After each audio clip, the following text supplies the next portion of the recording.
This is Dr. Anamika from CK Birla Hospital. I'm consultant pain and palliative care here. आज का हमारा जो discussion का topic है इट्स अबाउट कैंसर पेन. इससे पहले अभी तक हमने कोई इस पे लाइव टेलीकास्ट नहीं किया है. आज का जो टॉपिक है it's related to cancer and its management for pain. तो हमारा CK Birla hospital it's a multi specialty hospital and it's completely covid safe. You can visit us. And today so let's begin. जो 70% patients होते हैं cancer के in the advance stage they suffer from pain, but 20-25% ऐसे होते हैं जिनका diagnosis ही pen से होता है. At the time of diagnosis they are suffering from pen.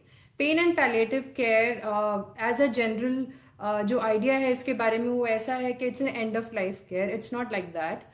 At the time of diagnosis, if you are having pain, and pain we always we usually we know that cancer is not a simple pain, it's a complex pain. सो इसका pen and palliative का जो involvement है cancer में starting beginning से ही शुरू हो जाना चाहिए eight the time of diagnosis itself. And it should be A holistic approach for the management of a cancer patient. And it's a team approach. Basically oncologist हैं, onco surgeon हैं, pain and palliative department, and the rest of radiation oncology department, these all should work together for the betterment of the patient. Pain and palliative care department का थोड़ा awareness कम है, तो ये भी एक motive है for these kind of videos. तो pain and अगर आपको at the time of diagnosis ही पेन है तो आप ऑब्वियसली पेन कंसल्टेंट के पास स्टार्टिंग में ही जा सकते हैं. लेकिन during your treatment process also at various points, if you feel like if you need a pain consultant, please do consult us. And also we know that advanced stage में जब ज़्यादा options नहीं available होते हैं, किसी time पे late diagnosis हुआ है किसी कारण, देन अगर पेन है पेशेंट को तो of course you should visit us in right time. Okay, तो हम डिस्कस करते हैं what kind of the cancer pain. It's not a simple pain as we know, it's a complex type of pain. It's a mixed pen.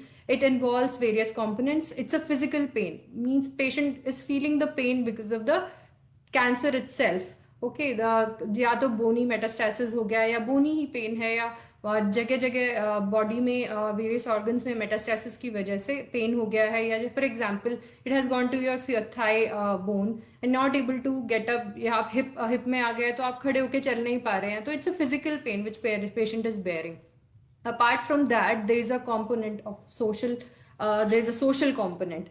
मतलब patient not only suffering from pain, वो उसको साथ में जो आसपास के जो रिलेटिव्स हैं, जो उसके फ्रेंड्स हैं, फैमिली है, वो बहुत ज़्यादा थोड़ा सा they feels they keep sympathising and they feel sorry sometimes. That irritates the patient. And वो actually it's not a individual pain, it's it takes a toll on whole of the family, friends. And साथ में एक psycho social component होता है कि patient feel depressed और it has they have a guilt, worthlessness, suicidal tendency, anxiousness, ये सब कुछ साथ में लेके आता है. और साथ में it's a spiritual kind, like some patients feel that they have been given punishment by God of some kind. So it's not like that. We have to take care of all the components of pain, and it's not only physical pain that we just cater to. So next है कि why do we need to control cancer pain? First thing, it's an avoidable suffering. If we give the right treatment at the right time, it really 99% of the patient का जो pain है वो हम control कर सकते हैं. उसमें से जो 90% है वो सिर्फ ड्रग थेरेपी, जो प्रॉपर दवाइयों के टाइट्रेशन से कंट्रोल किया जा सकता है. अगर बाकी 10% ऑफ पेशेंट्स में we have various kind of interventions that I will talk about. Apart from this also we have to decrease anxiety. Patient का क्वालिटी ऑफ लाइफ हमको बेटर करना है, डिप्रेशन पे काम करना है, एंजाइटी पे काम करना है. प्लस लॉस ऑफ एपेटाइट होता है पेशेंट को, तो उसका बिल्ड प्रॉपर न्यूट्रिशन देने पे काम करना होता है. तो what are the types of cancer pain? We can say categorize into 4 types. Like first is somatic. Somatic means आपको किसी बॉडी पार्ट में पर्टिकुलर जगह पे कैंसर की वजह से पेन हो रहा है. It can be that's why it can be localise. For example, एक हाथ में यहाँ पे आपको ट्यूमर है, यहाँ पर पेन हो रहा है, इन्फ्लेमेटरी काइंड ऑफ पेन हो सकता है जिसमें पेशेंट को थ्रॉबिंग सेंसेशन होती है आसपास. पेशेंट ये फंक्शनल कैपेसिटी लिमिट कर सकता है. Second type of pain is visceral pain, के किसी बॉडी और विसरा जो होता है means these are all the organs contain in the body cavity, like your liver, lung, kidney, तो इनमें किसी भी पार्ट में अगर ट्यूमर है, कैंसर है वहां पे, या फिर मेटास्टेसिस है जो वहां चला गया उसकी वजह से अगर पेन हो रहा है। Third type is your sympathetic pain, कि आपके सिंपैथेटिक प्लेक्सस इन्वॉल्व हो गया है। हमारे एक ऑटोनॉमिक नर्वस सिस्टम होता है जो जो दो टाइप का होता है, पैरासिम्पैथेटिक या सिंपैथेटिक। तो अगर ये इन्वॉल्व हो जाए तो उसको सिंपैथेटिक टाइप ऑफ पेन होता है, इसमें बर्निंग टाइप का सेंसेशन पेशेंट फील करते हैं।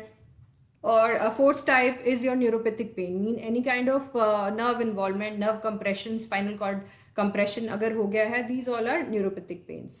तो अगर हम इसको फर्दर कैटेगराइज करें कैंसर पेन को, तो वो चार कारण हो सकता है। पहला है because of the cancer itself, ठीक है, जैसे मैंने एक्सप्लेन किया, somatic pain, visceral pain, because of the tumour infiltrating the various capsules और your bony tissue, periosteum stretching and all these things will lead to pen.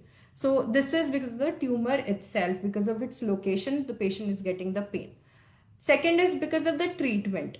Treatment मैं आगे भी discuss करूंगी इस बात को कि various type of treatment options होते हैं। For example I give you है लाइक कीमोथेरेपी है, लाइक ब्रेस्ट कैंसर पेशेंट्स में कीमोथेरेपी दी है, and because of the chemotherapy the patient gets neuropathy. It is not necessary कि पेशेंट के उसी टाइम न्यूरोपैथी शुरू हो जाए, कुछ पेशेंट्स में हो जाती है, कुछ को 10-12 साल बाद जाके आएगी वो। तो you should be vigilant when to visit a pain consultant at that time, and we can really help you with good agents available in the market.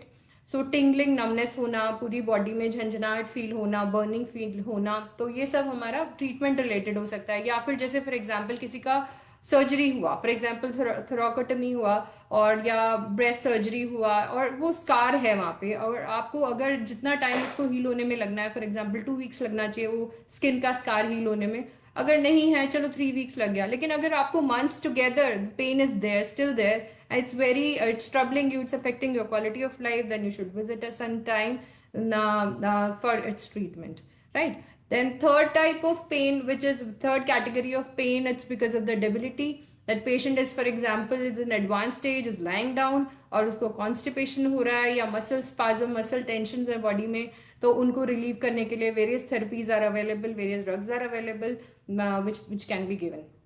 Fourth category which comes is your concurrent illnesses. It is said that 15% of the patients in the advanced stages have pain due to concurrent illnesses. It means not because of the cancer only, there can be various type, क्योंकि आपकी body age तो कर ही रही है वो, you cannot stop that, right? That is not in our hand. So osteoarthritis हो जाना, spondylosis होना, साथ में diabetic पेशेंट है, अगर अनकंट्रोल्ड शुगर है, साथ में न्यूरोपैथी का कंपोनेंट आ जाना विद द कैंसर पेन.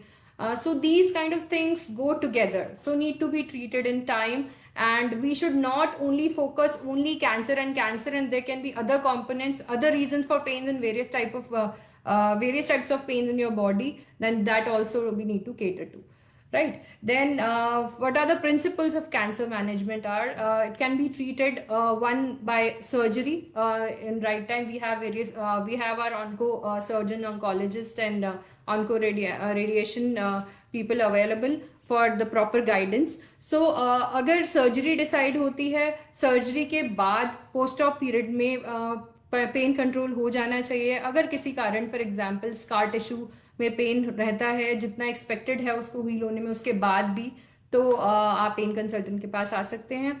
या रेडिएशन के time for example head and neck है, और आपको नेक में नोड्स पे या इस एरिया में आपको रेडिएशन दिया है, तो क्या होता है कई बार यहाँ पे बहुत ज्यादा रेडिएशन की वजह से इन्फ्लेमेशन हो जाती है। तो इनिशियली कुछ इन्फ्लेमेशन के कारण पेन बढ़ जाता है रेडिएशन में, उस time proper drug therapy, even adding steroids can really help wonderfully in those patients, और पेन काफी कंट्रोल में हम रख सकते हैं। फिर हार्मोनल थेरेपी होता है या कीमोथेरेपी होता है। कीमोथेरेपी के कारण वेरियस एजेंट्स जो आपके डिफरेंट बॉडी पार्ट्स को अफेक्ट कर सकते हैं, और पेन, पेरिफेरल न्यूरोपैथी बहुत कॉमन होती है इस टाइम में, तो आपको various agents are available which can take control of that tingling, numbness, burning sensation in your hands और योर फीट, राइट? देन अभी हम डिस्कस करते हैं क्या क्या ट्रीटमेंट मोडालिटीज अवेलेबल है मार्केट में फॉर कैंसर पेन ट्रीटमेंट। तो पहला है अगर हम ड्रग्स को लेके चलें तो दे कैन बी ओपियोइड्स और non opioids in general, if you talk about first category. So non opioids में पैरासिटामोल, एनसेड्स, तो आपकी बॉडी टाइप की, आपके कैंसर के हिसाब से, कि आपकी सिस्टेमिक आपके टेस्ट कैसे आए हैं, क्रिएटिनिन कैसा है, किडनी फंक्शन कैसा है, लिवर फंक्शन कैसा है, उसके अकॉर्डिंगली आपको ड्रग्स प्रिस्क्राइब की जाती हैं. If the patient is still having pain even after starting these agents, non-opioid agents which I talked about, तो आपको ओपियोइड्स पर शुरू किया जाता है. ओपियोइड्स के बारे में बहुत सारे मिथ्स हैं कि अगर मॉर्फिन शुरू हो गया तो कभी पेशेंट ऑफ मॉर्फिन नहीं आ सकता. ऐसा नहीं है. पेशेंट हमेशा ही एडिक्शन में चला जाता है, ऐसा भी बिल्कुल नहीं है. अगर right type of patient selection हुआ है for starting morphine, it can really help nicely to and work wonder for those patients. Like we have morphine, we have short acting fentanyl available, like movement related pain में या buprenorphine है for mild to moderate pain. Tramadol, tapentadol, codeine, these are available agents in opioids in India which we commonly use. तो various types of routes are available for administration. For example orally आपको ऊपर tablet की form में खाने दिया जाता है. Fentanyl lollipops भी अवेलेबल होता है फॉर ब्रेक थ्रू पेन्स. इसके अलावा transdermal patches, like you in any clean part of the body you applied that patch. If you're not able to take drugs properly from your mouth and they're causing more side effects, then you can take them transdermally. Like कोई भी clean body part में hair clean करके we put the patch there, and it has to be changed 72 hours for fentanyl and like 7 days for buprenorphine patches. Then various drug doses are available that we have to titrate and decide according to the patient. Right. Then पर rectal route होता है. Ivy drugs दिया जा सकता है अगर किसी कारण पेशेंट को ट्रांसडर्मल भी काम नहीं कर रहा है, ओरल भी काम नहीं कर रहा है, तो आईवी ड्रग्स आईवी जो कैंडला लेता है वेन्स में, उसके थ्रू भी हम ड्रग्स दे सकते हैं. तो इसके बहुत सारे साइड इफेक्ट्स जो हो जाते हैं पेशेंट को, like constipation, respiratory depression rarely हो सकता है अगर डोज बहुत ज़्यादा है. सिडेशन, थोड़ा सा नींद आ सकती है, या नोजिया हो सकता है, या खुजली चल सकती है. उन सब चीज़ों के लिए जब हम प्रिस्क्राइब करते हैं ये मेडिसिन, उसके साथ कुछ और दवाइयाँ भी दी जा सकती हैं ताकि इन सब साइड इफेक्ट्स को कंट्रोल में लिया जा सकते हैं, लिया जा सकता है. सिडेशन एंड कुछ साइड इफेक्ट्स ऐसे हैं जो 1-2 दिन में हमारी बॉडी टॉलरेंस डेवलप हो जाता है, जिनके लिए, कुछ के लिए नहीं होता है. तो लेक्सेटिव्स एंड ऑल, वो कॉन्स्टिपेशन के लिए फॉर एग्जाम्पल वो चलता रहता है साथ में जब तक हम मॉर्फिन दे रहे हैं तब तक. तो we can titrate that. Apart from that, जो सेकेंड कैटेगरी आती है ड्रग्स की, वो होती है स्टेरॉइड्स के बारे में बहुत मिथ्स हैं. That causes lot of side effects. if given at the proper time, in the pulse dose, I mean short therapy, and in the right amount, तो it causes more good than harm. I would like to say that. क्योंकि ये आपके for example कोई neuroma formation हो गया है, तो वहाँ पे एक्टोपिक डिस्चार्जेस को रोकता है, एंटी इन्फ्लेमेटरी की तरह काम करता है. कोई ट्यूमर है, उसका इन्फ्लेमेशन हो रहा है जिसकी वजह से आसपास सराउंडिंग्स में, तो उसको कम करता है. तो उसकी वजह से स्पाइनल कंप्रेशन हो रहा है, उसको कम करता है. और हमारे डॉर्सल रूट गैंग्लियन पे काम करता है, जो स्पाइनल कॉर्ड लेवल पे काम करता है to decrease the pain. C fibers की एक्टिविटी डिक्रीज करवाता है, जो पेन ट्रैवल करवाते हैं, पेन सिग्नल्स ले जाते हैं हमारी बॉडी में. तो it works as a like local anaesthetic type का इफेक्ट भी देता है बॉडी में. तो it works wonderfully in patients of cancer pain. But हमें वो देखना पड़ता है किन पेशेंट में शुरू करना है, किन में नहीं करना. उसके लिए आपको प्रॉपर एडवाइस की जरूरत होती है. Then we have other adjuvant drugs available like antidepressants, anticonvulsant agents available हैं, या फिर मसल रिलैक्सेंट्स साथ में हम प्रिस्क्राइब कर सकते हैं.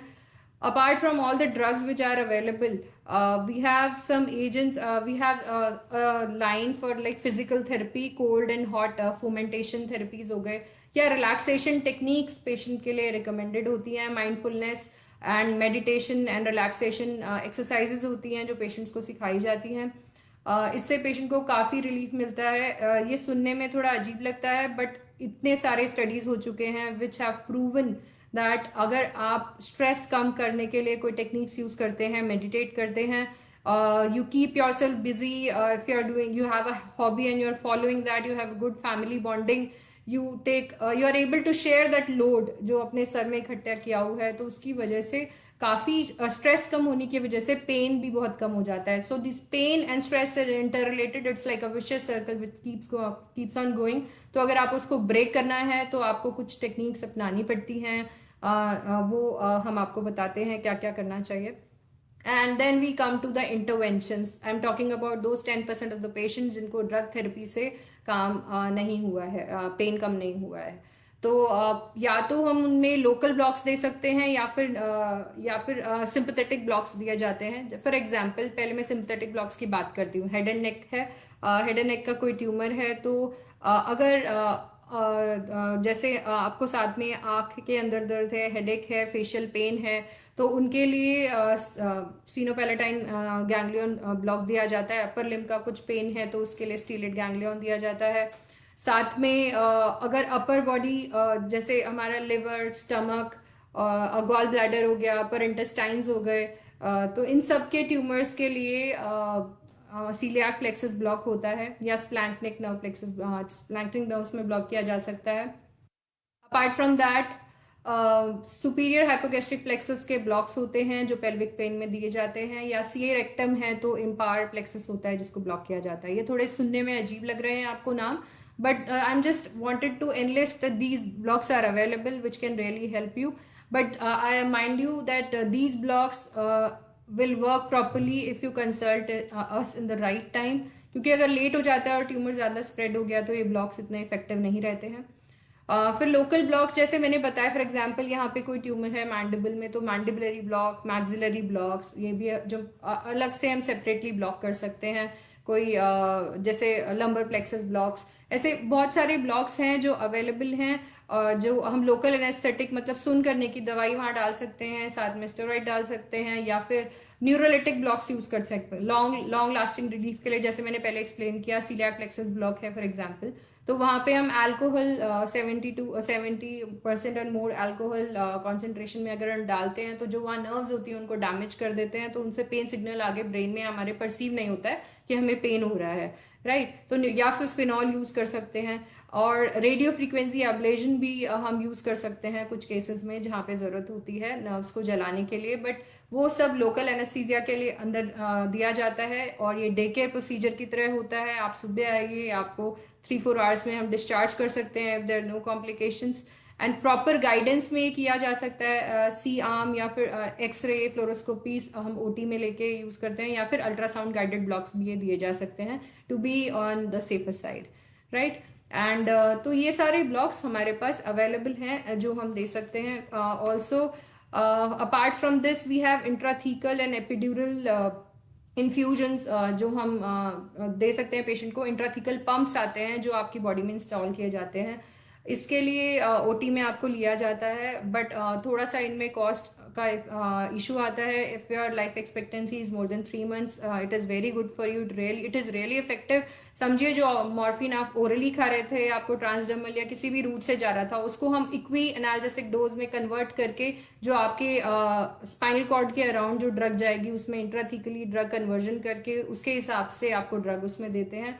तो पेशेंट की quality of life really improves, and that is our main goal. तो ये एक जनरल ओवरव्यू था about the various treatment options available for cancer patients. तो कभी भी इसको इग्नोर ना करें, because it's not a very simple pain, it's a complex pain as I explain before. It takes a toll on mind, body, soul of the patient, and the whole family, relatives, and everybody is involved in this. So we all have to work as a team to fight with this pain. And the problem which happens is lack of awareness when to consult a pain physician. That's what I've been telling you in this talk. And आप बेझिझक आइए अपना pen consultant के पास हमें consult करने के लिए. और प्रॉब्लम ये होती है कि there are various very strict rules from the government which are there for opioid prescriptions. तो आपको मॉर्फिन, फेंटेनिल ये सब लेने के लिए बहुत इजीली नहीं मिलता है. There practitioners with need to have a licence to prescribe all these medicine. तो आपको उसी जगह से मिल सकता है. तो we have that available. And also our main motto is to decrease your suffering and to increase the quality of life. So for consultations, you can come to me 6 to 8 p.m. every day in CK Birla Hospital. And thank you so much. Any questions you can write on the comment box and I will get back to you. Thank you. Have a good day.